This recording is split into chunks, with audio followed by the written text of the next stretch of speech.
जमलेल्या माझ्या सर्व तमाम हिंदू बांधवांनो, भगिनींनो आणि मातांनो,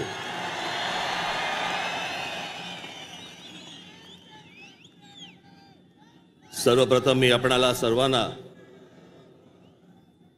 गुढीपाडव्याच्या मनपूर्वक शुभेच्छा देतो।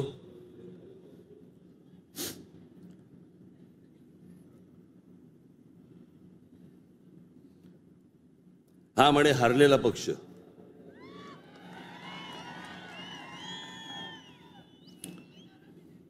झालं, निवडणुका संपल्या, सगळ्या गोष्टी झाल्या, पण आज गेल्या निवडणुकीमध्ये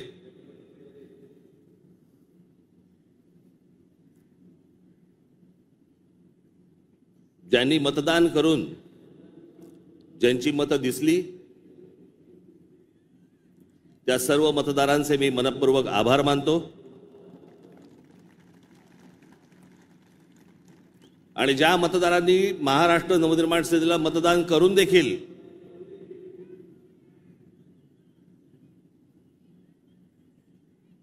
इलेक्ट्रॉनिक मशीन मध्ये ज्यांची मतं दिसली नाहीत त्यांचेही मी आभार मानतो।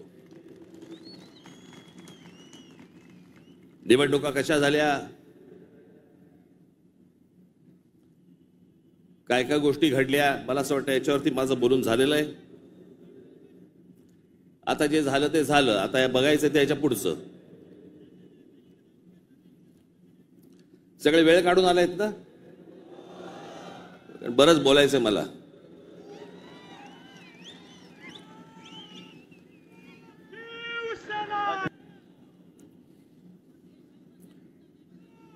अनेक विषय, निवडणुका झाल्यानंतर अनेक विषय झाले, अनेक विषय बोलले गेले।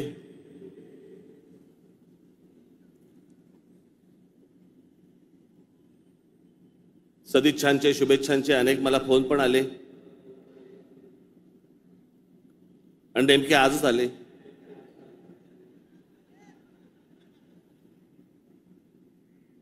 आज का आले याचे अर्थ मला समजतात, जरा जपून।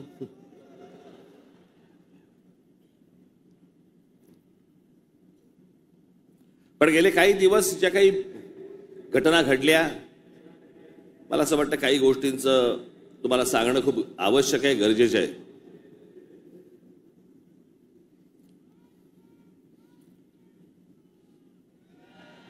त्यातला पहिला विषय म्हणजे कुंभमेळा। मी त्याशी म्हटल्याप्रमाणे ते आमच्या बाळा नांदगावकरांनी पाणी आणलं आणि मग मी त्यांना सांगितलं आठवण नाही मी।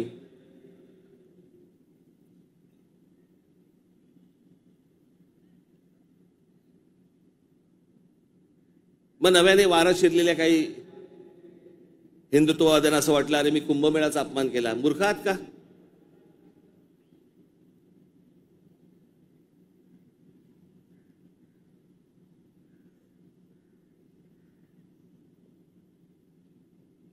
ते आमचे नयन कदम जाऊन आले तिकडे। कुठे नयन? कसं वाटलं? म्हणे आतमध्ये गेल्यावरती असं झालं म्हणे। म्हटलं नाही, खालून प्रेत गेलं असेल एखादं।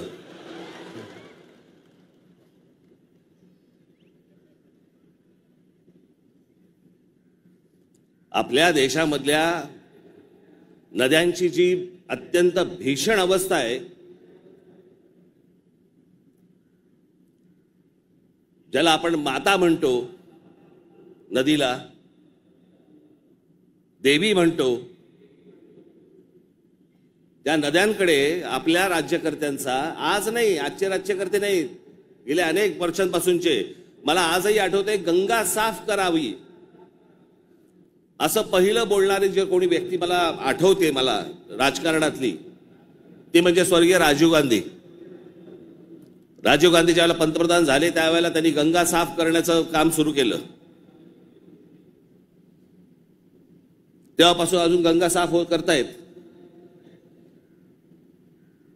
त्याच्यानंतर आता 2014ला नरेंद्र मोदीजी पंतप्रधान झाले, त्यांनी तेच सांगितलं गंगा साफ करणार। आपल्याकडच्या देशांमधल्या नद्यांची अशी अवस्था आहे की त्याच्यामध्ये पाणी पिणं तर लांबची गोष्ट, तुम्ही आंघोळ केली म्हणजे मी माझ्याकडे आता काही उत्तरेतले लोक येऊन गेले मध्ये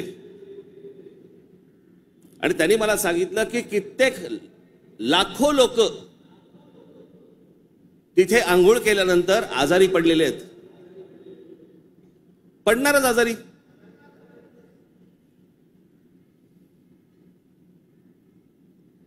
त्या गंगेवरची काय परिस्थिती आहे? प्रश्न हा गंगेच्या अपमानाचा नाहीये, प्रश्न हा कुंभमेळ्याच्या अपमानाचा नाहीये, पाण्याच्या स्थितीचा आहे की पाणी कशा प्रकारचं पाणी तिकडे असतं होतं आणि ते अजूनही थांबवलं जात नाही त्या गोष्टी. खरं तर वेगळ्या ठिकाणी तुम्ही जागा देऊ शकता. सहज एक मिनिट भरासाठी म्हणून मी तुमच्यासमोर गंगेची आत्ताची परिस्थिती काय आहे ती मी तुम्हाला फक्त दाखवतो. खाली अरे खाली आण त्याला, खाली आहे.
ही गंगेची परिस्थिती आहे.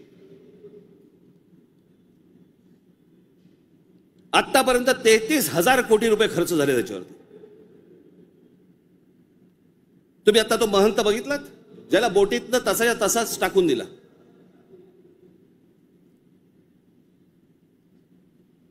तिकडच्या घाटांवरती तिथे प्रेतं जाळली जात आहेत.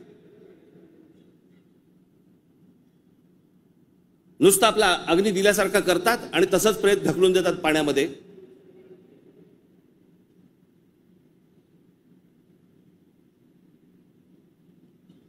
हा कोणता धर्म?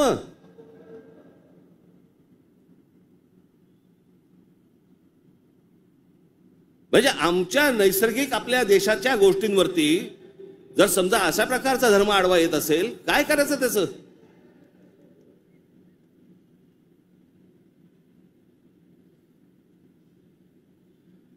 आपल्या गोष्टींमध्ये आपण सुधारणा नको का करायला?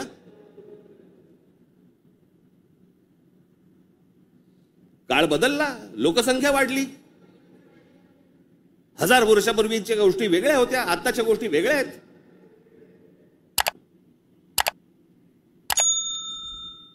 हेच सगळे विधी आटपण्यासाठी म्हणून त्याच इथे वेगळ्या एका घाटावरती एखादी जागा करता येत नाही का? मग काय सांगतात लोक? ऐकत नाहीत. ऐकत कसे नाहीत? दारू पिऊन गाडी चालवल्यावरती पोलीस पकडतात. हे समजल्यावरती लोक टॅक्सीने जायला लागले की नाही? पिऊन झाली की नाही सुधारणा?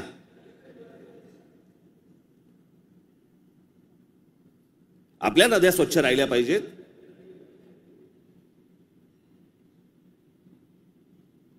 या सगळ्या नद्यांवरचे जे काही मधले मधले भाग आहेत इतके गलिच्छ आहेत, इतके गलिच्छ. आणि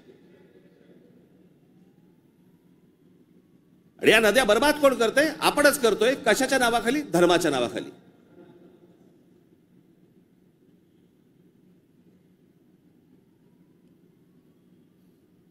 प्रत्येकाला आपापला धर्म प्यारा असतो.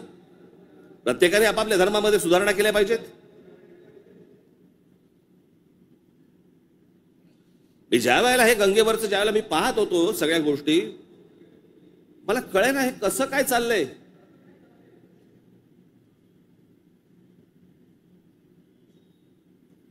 काय म्हणे 65 कोटी लोक येऊन गेले, अर्धा भारत.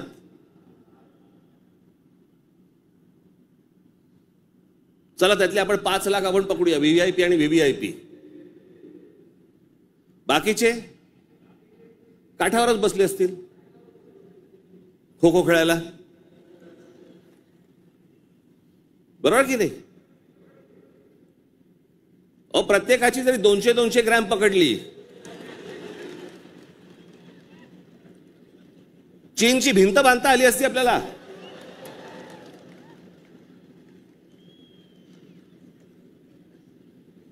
बरं तेही कुठे गेलं? म्हणजे आपल्याकडे जे सगळे म्हणतात ना, झालं गेलं गंगेला मिळालं.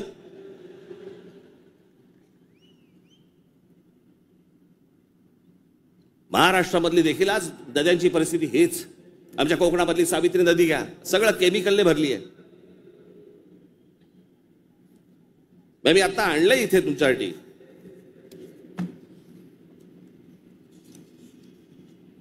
देशभरात एकूण 311 नदीपट्टे म्हणजे पॅचेस असे आहेत जे प्रदूषणामुळे धोक्याच्या पातळीवर असून त्यात महाराष्ट्रातील तब्बल 55 नदीपट्टे प्रदूषित आहेत. याच्यामधल्या सर्वात प्रदूषित असलेल्या नद्या, सर्वात प्रदूषित म्हणजे उल्हास नदी, मिठी नदी, मुळा मुठा, सावित्री, भीमा, पवना, कान्हा, तापी, गिरणा, कुंडलिका, दारणा, इंद्रायणी, नीरा, वैनगंगा, चंद्रभागा, मुचकुंडा, घोड, तितूर, रंगवली, वर्धा, कृष्णा, पाताळगंगा, सूर्या, वाघूर, ढोरणा या नद्या पात्रांमध्ये पाणी हे अत्यंत वाईट आहे. हे माझा रिपोर्ट नाही आहे. तर भातसा, पेडी, मोर, बुराई, वेल, पांझरा, सीना, काळू, वेण्णा, कोयना, पांझरा, पैनगंगा, पूर्णा, उरमोडी, कान या नद्यांच्या पात्रामध्ये पाणी वाईट आहे. त्या नद्यांच्या तुलनेत मुंबईमध्ये 5 नद्या होत्या, 5 नद्या. कदाचित अनेकांना माहिती पण नसतील. त्यातल्या 4 मेल्या. मेल्या म्हणजे मारल्या. सांडपाणी, झोपडपट्ट्या आणि या सगळ्या गोष्टींबद्दल त्या 4 नद्या मेल्या आणि 5वी ही आता मरायला आली आहे. ती म्हणजे मिठी नदी. आत्ताची मिठी नदीची काल मी शूट करायला सांगितलंय. काल मी अगोदरचं पण दाखवत नाहीये, मी कालचं दाखवतोय. मुंबई मधली 5वी एकमेव राहिलेली नदी, त्याची काय अवस्था एकदा बघा.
या सगळ्या नद्या मारून टाकल्या आपल्या लोकांनी.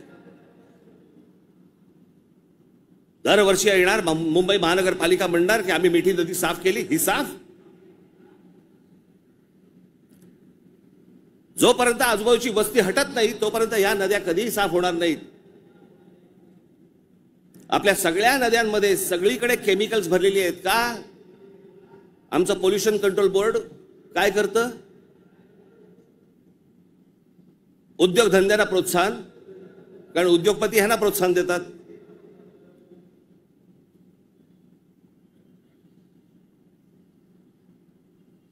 जे म्हणून आपल्याकडचे नैसर्गिक स्रोत आहेत आपण ते बंद करायचे आणि त्याच्यानंतर त्याच्यावरती बोलल्यानंतर तुमचा धर्म आडवा येणार?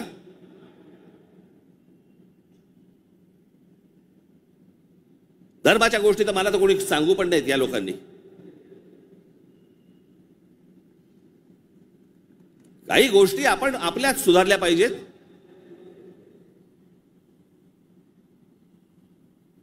मी मागे हा एकदा विषय बोललो होतो. तो विषय बोलल्यानंतर मी एकदा नांदेडला होतो. नांदेडच्या गुरुद्वारामधले जे तिकडचे जे काय म्हणतात त्यांना, आता मला त्यांना काय म्हणतात मला माहिती नाही, आपल्या भाषेत सांगायचं म्हणजे काय, तिकडचे गुरुजी असतील. आणि त्यांनी मला सांगितलं की आपने जो कहा वो बहुत ठीक कहा. काय म्हणालो तुम्ही?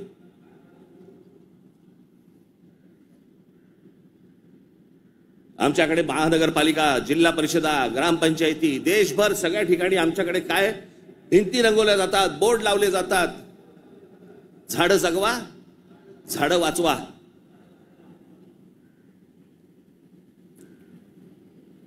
आणि आमच्याकडे देशामध्ये आपल्या हिंदूंचे अंतिम संस्कार, अंत्यविधी हे लाकडावरती होतात. कुठून येतं लाकूड? लाकूड येणार कुठून? या देशातली जंगलतोड झाल्याशिवाय लाकूड येणारच नाही.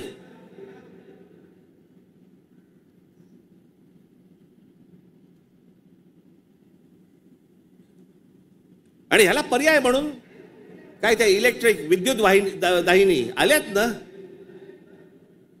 काही जण असतात कर्मठ, नाही नाही विद्युत दाहिनी नाही, आमच्या परंपरेनुसार. का विद्युत दाहिनी केल्यावरती काय कल्याणला उतरवतात?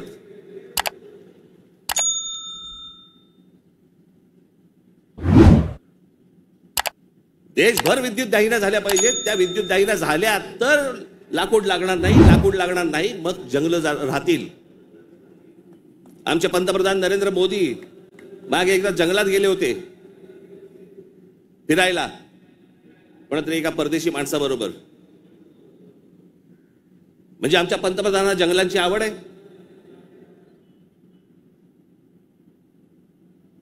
मग ते त्या अंबानीच्या कुठेतरी त्या जामनगरला गेले, वनतारा का तनतारा काहीतरी. म्हणजे त्याला प्राण्यांची आवड आहे. मग प्राण्यांची आवड असेल तर जंगल जगवली पाहिजे. जंगल हे आपलं मुंबईचं नॅशनल पार्क आहे ना, हे नॅशनल पार्क संजय गांधी राष्ट्रीय उद्यान पवई पासून सुरू होतं, घोडबंदर पर्यंत तिकडे थांबतं. एवढं मोठं राष्ट्रीय एक काय नॅशनल पार्क एखाद्या शहराच्या मध्यात जगाच्या पाठीवर कुठेही नाही.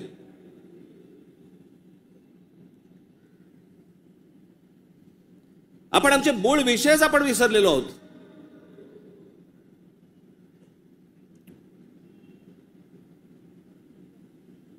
आमच्याकडे फक्त जंगलतोड सुरू आहे. म्हणजे आता मी तुम्हाला फक्त भारताचा जन्म मृत्यूचा आकडा फक्त सांगतो. जन्म मृत्यूचा आकडा म्हणजे लाकडं किती लागत असतील विचार करा, म्हणजे जंगलं किती तोडली जात असतील याचा विचार करा. भारताचा मध्ये जन्म आणि मृत्यूचा दर दररोज 81,746 मुलं जन्म घेतात आणि दररोज 29,679 मृत्यू होतात रोज. दररोज साधारणपणे 50,000 लोकसंख्या वाढत आहे. महिन्याला 24,52,380 लोक जन्म घेतात आणि महिन्याला 8,90,370 लोक मृत्युमुखी पडतात. वर्षाला 2,94,28,560 जण जन्म घेतात आणि वर्षाला 1,06,84,440 जण मृत्युमुखी पडतात.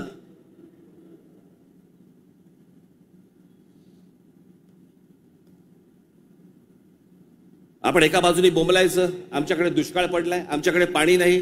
मराठवाड्यातल्या अनेक ठिकाणी 7-7 दिवस पाणी येत नाही. भारतामधल्या अनेक जिल्ह्यांमध्ये तिथे पाणी येत नाही. आम्ही पाणी येत नाही, सगळ्या गोष्टी होत नाही म्हणून बोंबलत बसायचं आणि आपणच ऱ्हास करायचा या गोष्टींचा. मूळ विषयांकडे आमचं लक्षच नाही. सगळे विषय भरकटवले जातात, सगळे विषय भरकटवले जातात. आमच्याकडे कोण येतो, आम्हाला पाय जंगलांची पडली नाही, पाण्याची पडली नाही, कशाची पडली नाही, आम्हाला पडली औरंगजेबाची. तो बसला एकटा द्राक्ष खात. आणि आम्ही भांडतोय.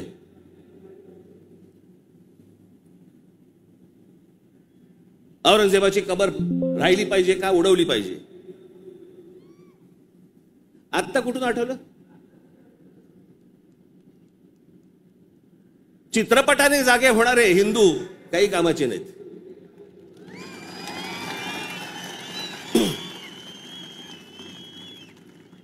काही कामाचे नाहीत ते. चित्रपट थिएटरमधनं उतरला की हे उतरले.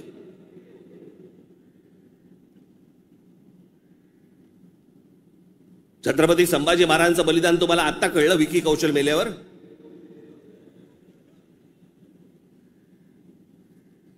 अक्षय खन्ना औरंगजेब बनून आल्यावर तुम्हाला औरंगजेब कळायला लागला?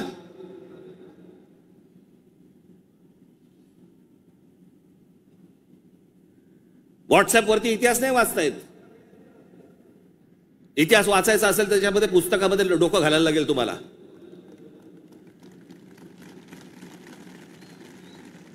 कोणीही बडबडायला लागले हल्ली इतिहासावरती. विधानसभेत पण बोलतात. खरं तर त्यांचं काही काम नाही. औरंगजेबावरती बोलतायत. माहिती तरी का औरंगजेब काय प्रकरण होतं? हे बाहेरून आलेले सगळे लोक. औरंगजेबाचा जन्म गुजरात मधला,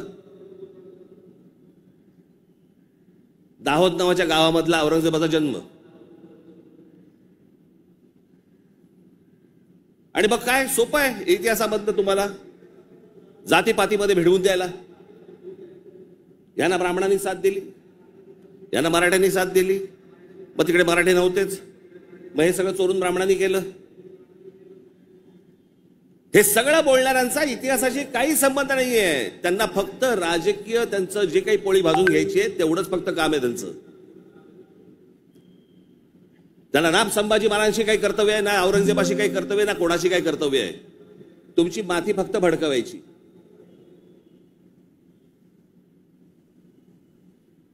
कसल्या इतिहास बोलतोय आपण? अहो, इतिहासाच्या पानात खोलवर गेलात ना, सगळ्या अपेक्षांची आणि कल्पनांची आणि भावनांची सगळी भांडी ठळाठळ फुटतील.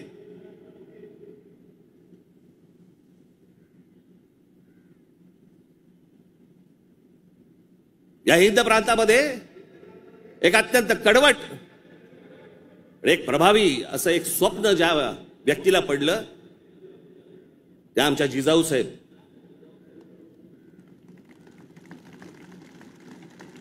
हे त्यांचं स्वप्न. त्यांचे वडील असल्यापासून त्या बघत होत्या. त्यांना समजत नव्हतं हे काय चाललंय.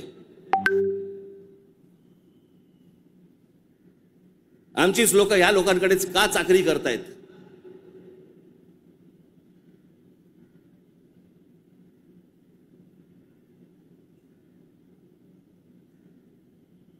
आणि छत्रपती शिवाजी महाराज म्हणजे या हिंद प्रांतावरती केलेला एक संस्कार आहे. तो एक चमत्कार आहे. ती एक विलक्षण घटना आहे.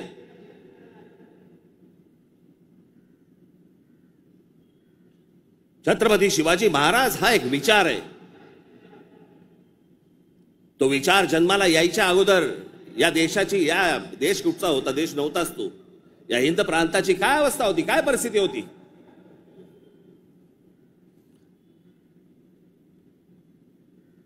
सर्व जातीचे लोक कोणाला कोणाच्याकडे होतेच ना कामाला. दूर कशाला जा. छत्रपती शिवाजी महाराजांचे वडील हे आदिलशाहीतच होते ना.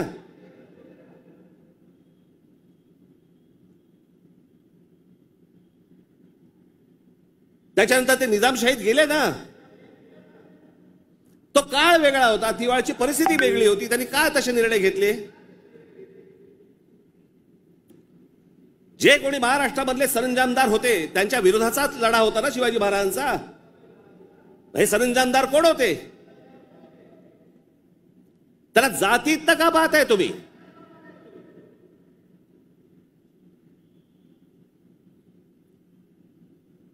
अफजल खानाचा वकील हा कोणी कुलकर्णी नावाचा होता, ब्राह्मण होता. अफजल खानाची बोलणी करायला गेलेला छत्रपती शिवाजी महाराजांचा वकील देखील ब्राह्मणच होता.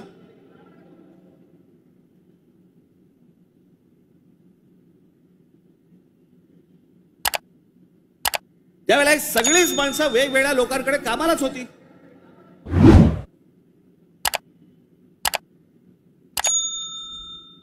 इतिहासातली प्रत्येक गोष्ट काही कागदावरती लिहिलेली नाहीये. त्यावेळेला त्या परिस्थितीत काय निर्णय घेतले असतील आपल्याला काय माहिती.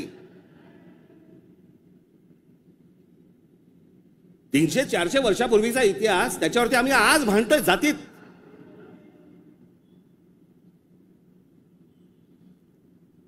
आग्र्याच्या दरबारामध्ये छत्रपती शिवाजी महाराजांच्या समोर संभाजी महाराज असताना संभाजी महाराजांकडनी औरंगजेबाची 5000 मनसबदारी स्वीकारलेली आहे. छत्रपती शिवाजी महाराजांच्या समोर महाराजांची होकार असल्याशिवाय होईल.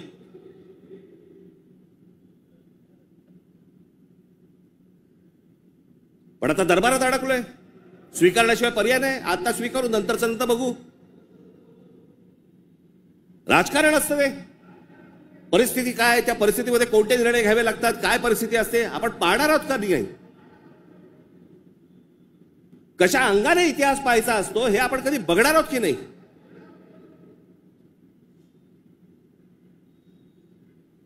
काही कशाचा कशाला माहिती नाही. छत्रपती शिवाजी महाराजांसाठी औरंगजेबाचा जो माणूस आला होता, मिर्झा राजे जयसिंग राजपूत, हिंदू होता ना.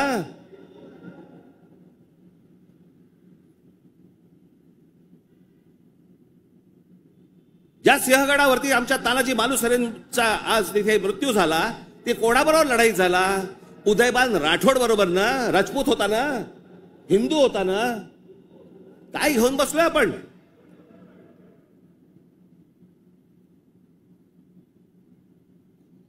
कोणत्या काळात जगतो आहोत आपण.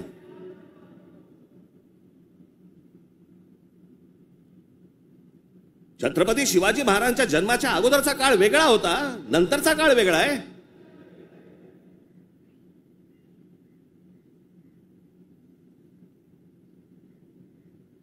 मी अनेकदा माझ्या भाषणांमध्ये मी सांगितलंय, परत एकदा सांगतो, औरंगजेब विषय निघालाय म्हणून.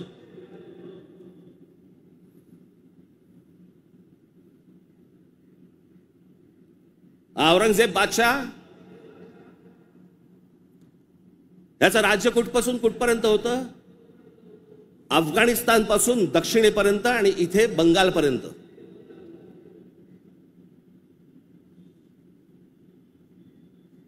छत्रपती शिवाजी महाराज ज्यावेळेला आग्र्यावरनं निघाले, सुटले, महाराष्ट्र जेव्हा आले,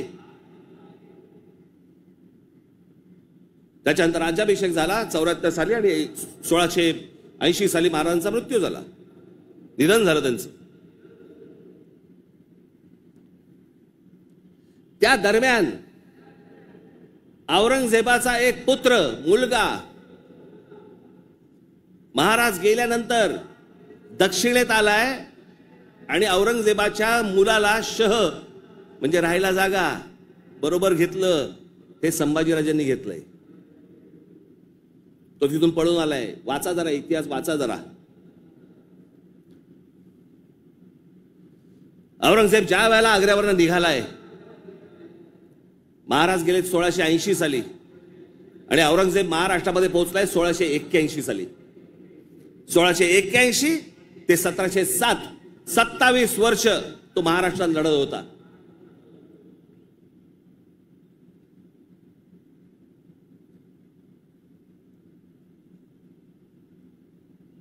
आमच्या संभाजी राजांबरोबर लढला.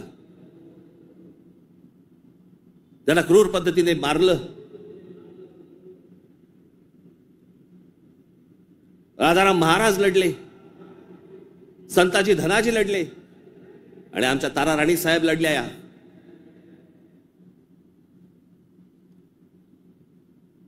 एक महाराष्ट्राचे खूप मोठे लेखक होऊन गेले, नरहर कुरुंदकर. त्या कुरुंदकरांच्या एका पुस्तकामध्ये फार अप्रतिम वाक्य आहे की मराठे सर्व लढाया हरत होते, पण औरंगजेब एकही लढाई जिंकू शकत नव्हता.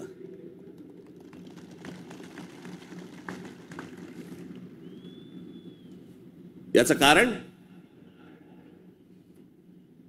छत्रपती शिवाजी महाराजांचं निधन झाल्यावरती खरं तर औरंगजेबाने परत जायला पाहिजे होता आग्र्याला. नाही, तो इथे का थांबला?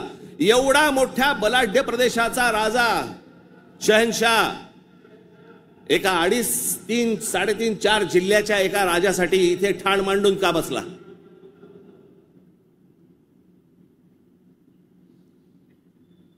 त्याला माहिती होतं छत्रपती शिवाजी महाराजांचं निधन झालंय, मग का ठाण मांडून बसला होता? शिवाजी महाराज तर गेले होते, त्याला शिवाजी नावाचा विचार मारायचा होता, जो त्याला जमला नाही. सगळे प्रयत्न केले, सर्व प्रयत्न केले आणि इथे शेवटी मेला. जगाच्या इतिहासामध्ये औरंगजेब वाचला जातो, अभ्यास केला जातो त्याचा, पण ज्या वेळेला त्याचा अभ्यास केला जातो त्यावेळेला जगभरातल्या लोकांना कळतं की तो काय करायला गेला होता आणि कसा मेला. तिथे छत्रपती शिवाजी महाराजांचं नाव येतं जगभरामध्ये. जी कबर आहे ना, जी सजवलेली काढून टाका, कबर नुसती दिसली पाहिजे आणि तिथे एक मोठा बोर्ड लावा, आम्हा मराठ्यांना संपवायला आलेला औरंगजेब इथे आम्ही गाडला गेला.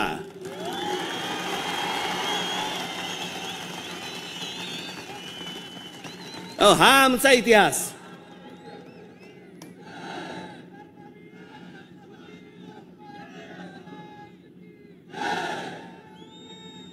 अफजल खान ज्या वेळेला इथे आला, इतिहास कशासाठी वाचायचा? इतिहासात बोध घेण्यासाठी वाचायचा.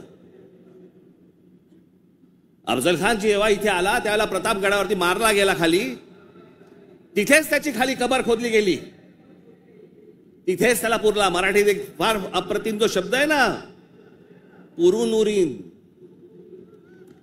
तो आहे, तुला पुरीन आणि उरीन. तो जो पुरला त्याला तिकडे अफजल खानाला, तो शिवाजी महाराजांच्या होकाराशिवाय पुरला नसेल. त्याची कबर जी केली आहे ती महाराजांना विचारल्याशिवाय केली नसेल. महाराजांनी सांगितलं असेल, निश्चित करा, जगाला कळू दे कोणाला मारलाय.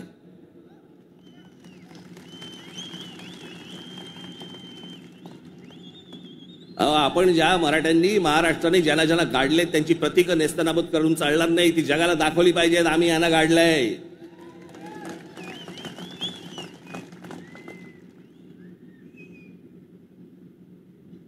इस्रायलची एक खूप मोठी संघटना आहे मोसाद नावाची,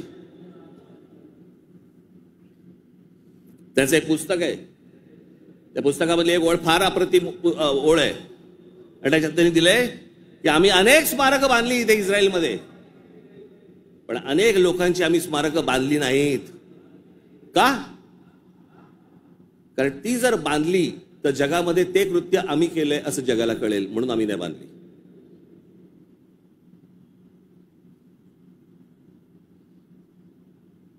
असा विचार ते करतात. आणि आम्ही कोणाला गाडले हे आम्ही जगाला दाखवायचं नाही. खरं तर शाळेतल्या लहान लहान मुलांच्या तिकडे ट्रिप घेऊन गेल्या पाहिजेत, बसेस भरून घेऊन गेल्या पाहिजेत आणि लहान मुलांना सांगितलं पाहिजे, बाळांनो महाराजांनी याला गाडला,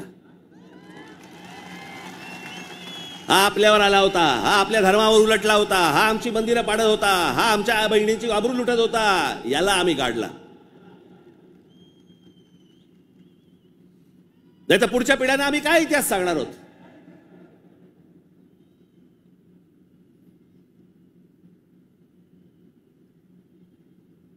माझं महाराष्ट्रातल्या सर्व तरुणांना आणि तरुणींना माझं सर्वांना सांगणं आहे, खास करून तरुणांना आणि तरुणींना,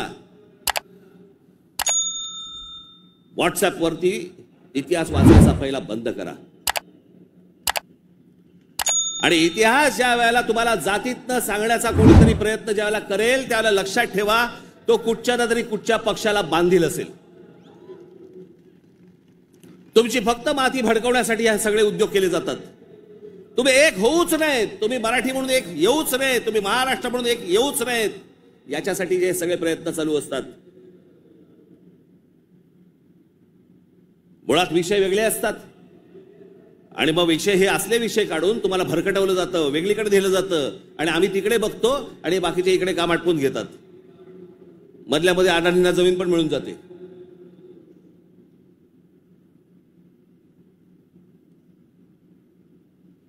मुंबईचा विमानतळ दिला अदानीला, मग अजून कुठचा नवी मुंबईचा दिला अदानीला, मग आता पालघरचा दिला अदानीला, मग तिकडचं बंद दिला अदानीला. अदानी हुशार निघाला, आम्ही अडाणी निघालो.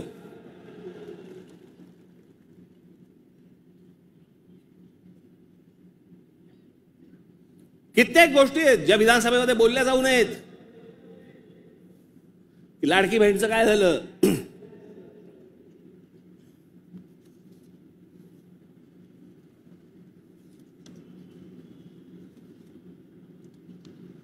लाडकी बहीणचं काय झालं?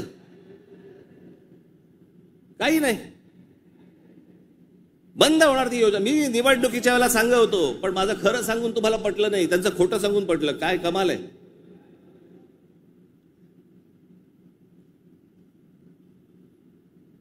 ज्या महत्वाचे जे विषय आहेत, या सगळ्या महत्वाच्या विषयांकडे आपण दुर्लक्ष करायचं आणि दुर्लक्ष करून आम्ही कुठे भरकटायचं, कुठे चालले आमचा. विधानसभेमध्ये चर्चा कशावरती? औरंगजेबावर.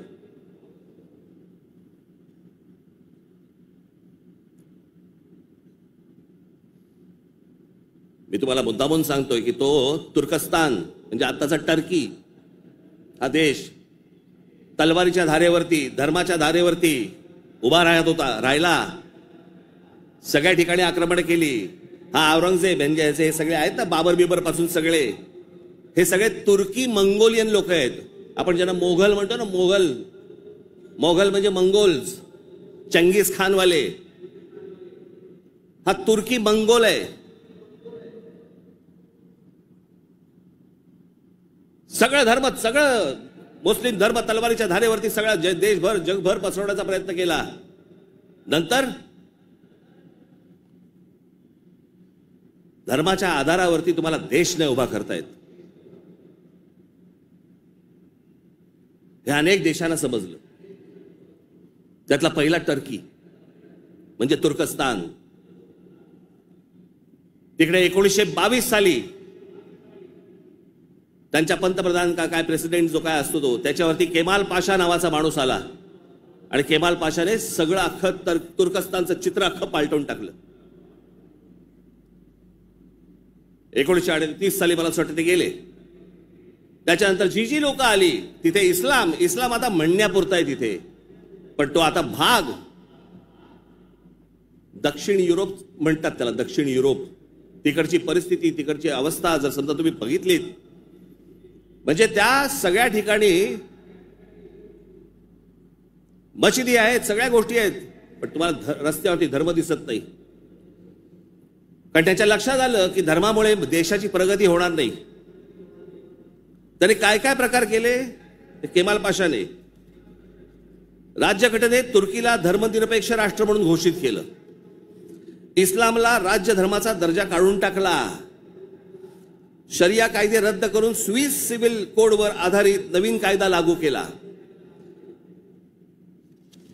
त्याच्यानंतर अरबी लिपीऐवजी लॅटिन लिपी स्वीकारली. फ्रेंच फेज टोपी त्यांची जी होती त्याच्यावर बंदी आणि पाश्चिमात्य पोशाखांना प्रोत्साहन दिलं. मशिदींमधील अरबी प्रार्थनांना तुर्की भाषेत बदललं. आता सध्याचे टर्कीचे सध्याचे अध्यक्ष एर्दोगन यांनी मवाळ इस्लाम स्वीकारला वगैरे सोडा, टर्कीला दरवर्षी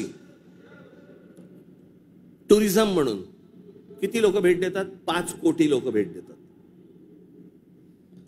वर्षाला साधारणपणे $400 बिलियन त्यांचं उत्पन्न होतं, निर्माण होतं. हे देश सगळे त्याच्यातनं बाहेर पडतायत आणि आम्ही धर्मांधतेकडे जातोय. धर्म प्रत्येकाने जोपासला पाहिजे उंबरठ्याच्या आत. आणि त्यांनी जर समजा बाकीच्यांनी जर समजा धर्म रस्त्यावरती आणला तर मग काय आम्ही बुलडोजर फिरू? मी ज्या वेळेला सांगितलं होतं हे सगळे लाऊडस्पीकर बंद करा मशिदींवरचे, ऐकलं नाही. माझ्या 17,000 महाराष्ट्र सैनिकांवरती केसेस टाकल्या. आणि आता परवा दिवशी आमच्या महाराष्ट्र राज्याचे मुख्यमंत्री देवेंद्र फडणवीस म्हणतात की आम्ही त्यांना सांगितलेलं आहे रात्री 10 ते सकाळी 6 भोंगे वाजणार नाहीत. अहो तेव्हा वाजतच नाहीत. प्रश्न आहे सकाळी 6 ते रात्री 10. या लाऊडस्पीकरचा, सततच्या लाऊडस्पीकरचा लोकांना त्रास होतो. तुमचे काही सण बिण असतील तर आपण समजू शकतो, पण सरकार म्हणून कोणतंही पाऊल न उचललं. पाऊल कोणी उचललं? उत्तर प्रदेशने उचललं, योगींनी उचललं. त्यांनी सगळ्यावरचे लाऊडस्पीकर बंद केले. आपण इथे घोषणा केली, लाऊडस्पीकर त्यांनी बंद केले. आमच्या इकडे तसंच चालू आहे.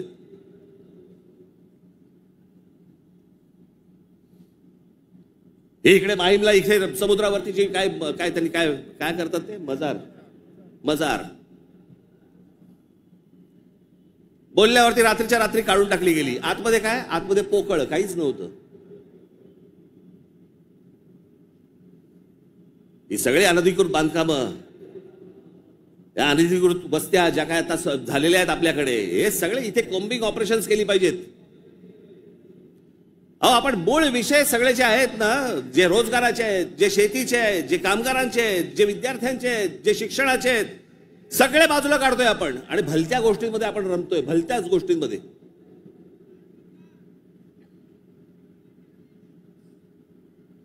आज त्या बीडला जे झालं ते संतोष देशमुख, काय बिचारे, त्यांना काय किती घाणेरड्या पद्धतीने मारावं, किती घाणेरड्या पद्धतीने मारावं. बरं, तुमच्या अंगामध्ये नसामध्ये जर एवढी क्रूरता भरलेली असेल ना, मी दाखवीन जागा, तिथे जा.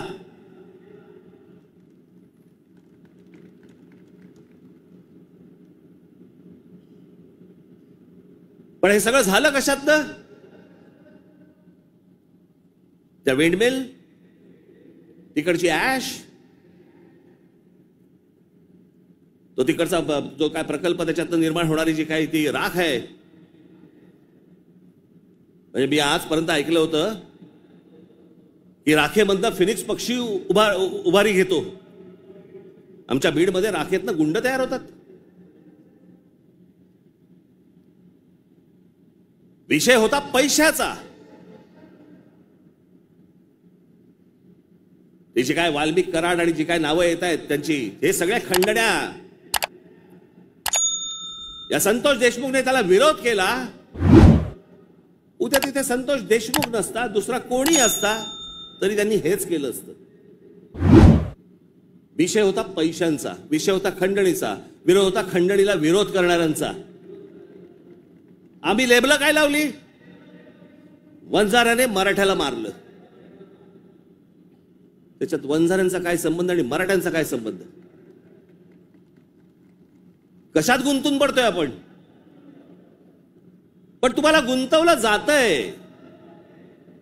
हे राजकीय पक्ष तुम्हाला गुंतवतायत त्याच्यातच गुंतून राहा. आमच्या मुलांच्या शिक्षणाचा विचार करू नका, विषय आणू नका. आमच्याकडे रोज शेतकरी आत्महत्या करतायत. आता दिवसाला 7 आत्महत्या होत आहेत दिवसाला शेतकऱ्यांच्या. पाहू नका. आमच्याकडे रोजगार निर्माण होत नाहीये, लक्ष देऊ नका त्याच्याकडे. असंख्य मुलं आणि मुली मराठवाडा सोडून पुण्याकडे येत आहेत. दुर्लक्ष करा त्या गोष्टींकडे. आम्ही कशात अडकवलंय त्यांना? सगळ्यांना जातीपातीमध्ये अडकवलेलं आहे. कोणी जातीचं भलं केलेलं नाहीये आणि कोणी जातीच्या माणसाचं भलं केलेलं नाहीये. या महाराष्ट्रामध्ये संयुक्त महाराष्ट्र झाल्यानंतर गेली इतकी वर्ष या महाराष्ट्राच्या सत्तेमध्ये जास्तीत जास्त आमदार आणि जास्तीत जास्त मंत्री आणि जास्तीत जास्त मुख्यमंत्री मराठा समाजाचे होते. मग मराठा समाजाला आरक्षण का मागावं लागतंय? काय केलं या आमदारांनी आणि काय केलं या मंत्र्यांनी आणि काय केलं मुख्यमंत्र्यांनी? जर माझ्या मराठा समाजाला जर समजा आरक्षण मागायला लागत असेल, मग एवढे आमदार आजपर्यंत का निवडून दिले? एवढे खासदार आजपर्यंत का निवडून दिले? एवढे मुख्यमंत्री का झाले? एवढे मंत्री का झाले? मग ह्या लोकांनी काय केलं?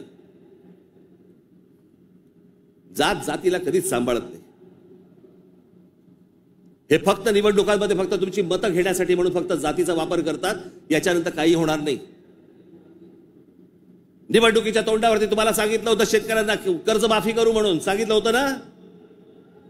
काल अजित पवार बोललेत 30 तारखेच्या आत पैसे भरून टाका, कर्जमाफी वगैरे काही होणार नाही. म्हणजे निवडणुकीच्या तोंडावरती तुम्ही वाटेल त्या गोष्टी बोलणार आणि निवडणूक संपल्यानंतर लोकांनी भाबडेपणाने मतदान केल्यानंतर तुम्ही आता ऐन मोक्यावरती बोलणार की पैसे भरून टाका म्हणून. अरे वा. महाराष्ट्रातल्या जनतेला मला विचारायचंय की इतक्या भाबडेपणाने तुम्ही मतदान करता तरी कसे? ही लाडकी बहीण योजना,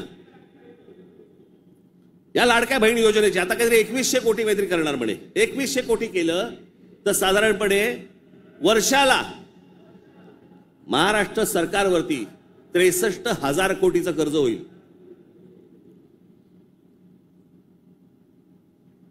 म्हणजे साधारणपणे 5 वर्षाचे काढा तुम्ही किती होतात. 3-4.5 लाख कोटी होतात. हे फक्त वाटण्यात, ते वाटू शकत नाहीत. सरकारकडे पैसे नाहीत. ही योजना बंद होणार. अहो, कर्ज काढून दिवाळी साजरी करायला सांगितले कोणी? जे मूळ प्रश्न आहे, जे रोजगाराचे प्रश्न आहेत, माझ्या महाराष्ट्रामधल्या माझ्या मराठी मुला मुलींना नोकऱ्यांचे प्रश्न आहेत, ते सोडवा. आस्थापना येत आहेत आणि तुम्ही बाहेरच्या लोकांना भरताय कंत्राटी कामगार म्हणून. माझ्या महाराष्ट्रामधल्या मुलांना कळत नाहीये, मुलींना कळत नाहीये, कारण आम्ही गुंतवलेत कशात? आम्ही जातीत गुंतवलेत. मारामाऱ्या करा, डोकी फोडा, व्हॉट्सअपवरती जातीत शिव्या घाला, हे उद्योग आमचे सगळे सुरू आहेत. मूळ प्रश्नाकडे आहे कोणाचं लक्ष? खरं तर मूळ प्रश्नांवरती तुम्ही सरकारला धारेवर धरलं पाहिजे, मंत्र्यांना धारेवर धरलं पाहिजे. निवडणुकीच्या तोंडावरती ज्या ज्या प्रकारची तुम्हाला आश्वासनं दिली त्या गोष्टी तुम्ही विचारल्या पाहिजेत. पण मुळात आपलंच लक्ष जर समजा नसेल तर बाकीच्यांचं फावणारच आहे.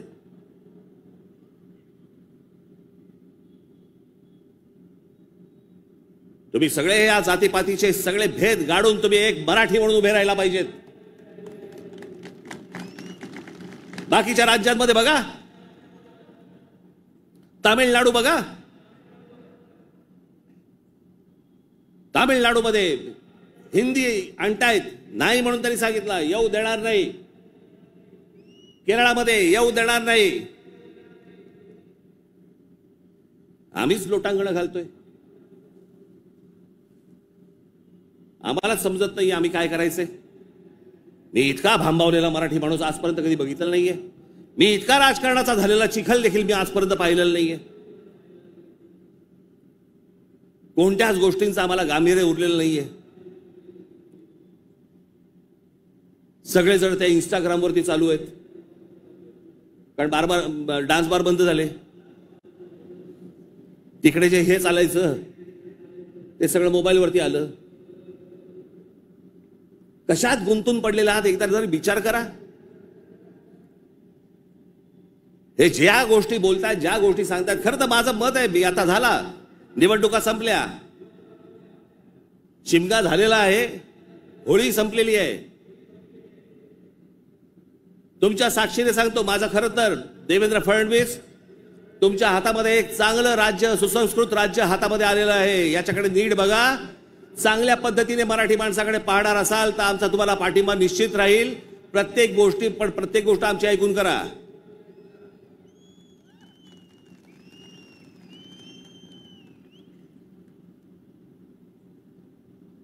महाराष्ट्र आसुसलेला आहे. आता उन्हाळा आहे, आता पाण्याचे प्रश्न सुरू होतील. शेतकऱ्यांच्या आत्महत्यांचे आहेतच आहेत, कर्जांचे आहेत. कोणी कंपन्या येतात, त्या कुठची कंपनी आली ती लुटून गेले ते टोरस का काहीतरी, इतके भाबड्यात.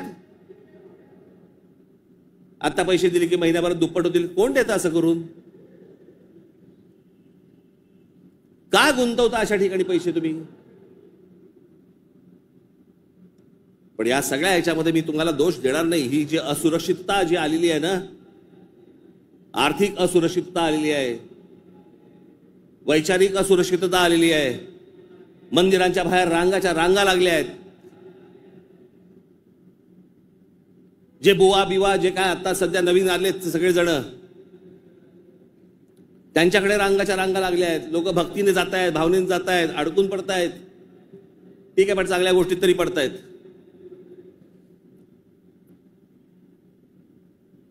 आज चौबाजूनी महाराष्ट्राला सर्व बाजूनी विळखा पडतोय. मराठी माणसाला विळखा पडतोय. हा विळखा तुम्ही ओळखला पाहिजेत. मराठी भाषेला विळखा पडतोय. आमच्या महाराष्ट्रामध्ये, मुंबईमध्ये आम्हाला सांगता, इकडच्या आस्थापनांमध्ये आम्ही मराठी बोलना नहीं आता तो क्या हुआ, कानफट इथंच बसणार.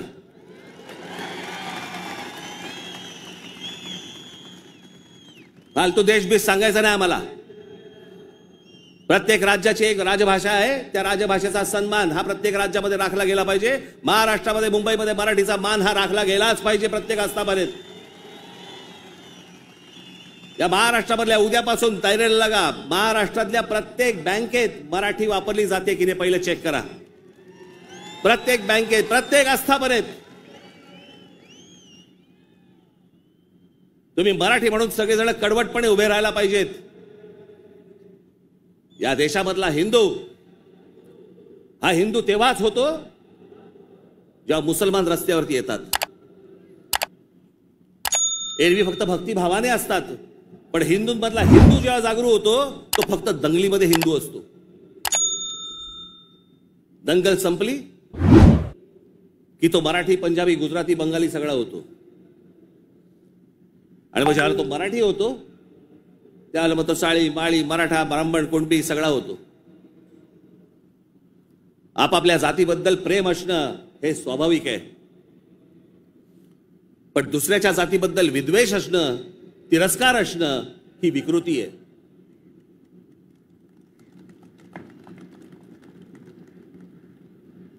आज सगळे राजकीय पक्ष बाकीचे आज केंद्रातले असतील, पूर्वीपासून चालू आहे, काँग्रेस असल्यापासून सुरू आहे.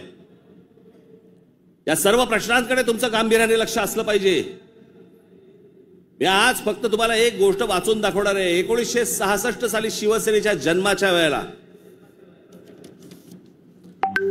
माझ्या आजोबांनी एक पुस्तक लिहिलं होतं.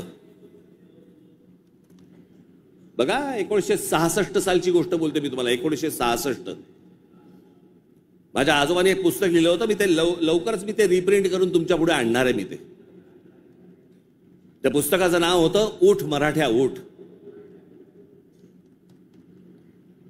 ते पुस्तक आपण सर्वांनी जरूर वाचलं पाहिजे. त्या पुस्तकातला एक फक्त मायना मी तुम्हाला एक फक्त गोष्ट वाचून दाखवतो, आणि ही गोष्ट मला असं वाटतं सर्वांनी गांभीर्याने घेतली पाहिजे. या गोष्टींवरती विचार केला पाहिजे.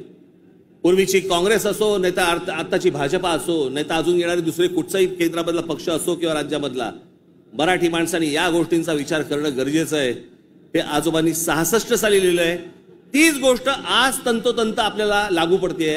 ती मी गोष्ट फक्त तुमच्यासमोर वाचून दाखवतो. भाषा म्हणजे काय बोलायचीच नाही, कमाल भाषा.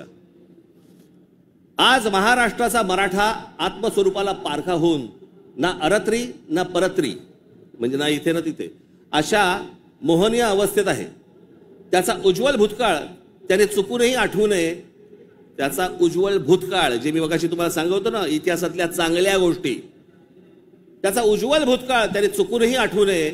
या धोरणाने त्याच्या त्या इतिहासाची जडणघडण नव्या राजकारणी रंगढंगाला साजेशी बदलण्याचा उद्योग सध्या चालू आहे. काळाच्या कचक्यालाही न जुमानता ग्रंथ दस्तात आणि पिढ्यानपिढ्यांच्या स्मरणात परंपरेने चिरंजीव झालेल्या ठळक ऐतिहासिक घटनांवर ही निरनिराळे बनावट अर्थ बनवण्यात येत आहे. जिकडे पाहावे तिकडे जे आता चालू आहे, त्या इतिहासाचे वेगवेगळे अर्थ तुम्हाला सांगितले जात आहेत. वेगवेगळ्या गोष्टी सांगितल्या जात आहेत जाती जातींमधनं. त्याच्यामध्ये एक त्यांनी एक उतारा दिलाय. गलबला बुद्धी नासते, नाना निश्चय सांगती, ऐकावे कोणाकोणाचे, बोलत आहे बहुचकी, करंटे मिळाले सर्वही, जो तो बुद्धीचं सांगतो. प्रत्येक जण आपापल्या पद्धतीने काहीतरी सांगत असतो. त्यांची बुद्धिमत्ता तेवढी नसते, पण प्रत्येकाला वाटतं मला व्यक्त व्हायचंय, आणि प्रत्येक जण बुद्धी पाजळत असतो. त्यांच्याकडनं बुद्धी घेऊ नका, चांगली पुस्तकं वाचा, असा समर्थोक्त देखावा दिसत आहे. बुद्धिभेदाच्या या वावटळीत शिक्षितांपासून अशिक्षित मजुरांपर्यंत सारे गुरफटले गेले आहेत. जागृतीचा, उत्थानाचा बोध करील तो जातीयवादी, संकुचित वृत्तीचा, देशद्रोही म्हणून त्याची सर्वत्र निंदा लालस्ती आणि जाहीर सभातून निषेध करण्यात येतो. कारण स्पष्ट आहे. महाराष्ट्राचा मराठा जागा होऊन आपल्या आत्मस्वरूपाचा शोध घेण्या इतका कदरबाज स्वाभिमानी बनू लागला तर सत्ता स्पर्धेच्या शर्यतीच्या रिंगणात आपल्या पक्षीय घोड्यावर स्वार झालेल्यांचे रिकीबितले पाय लटपटल्याशिवाय राहणार नाहीत.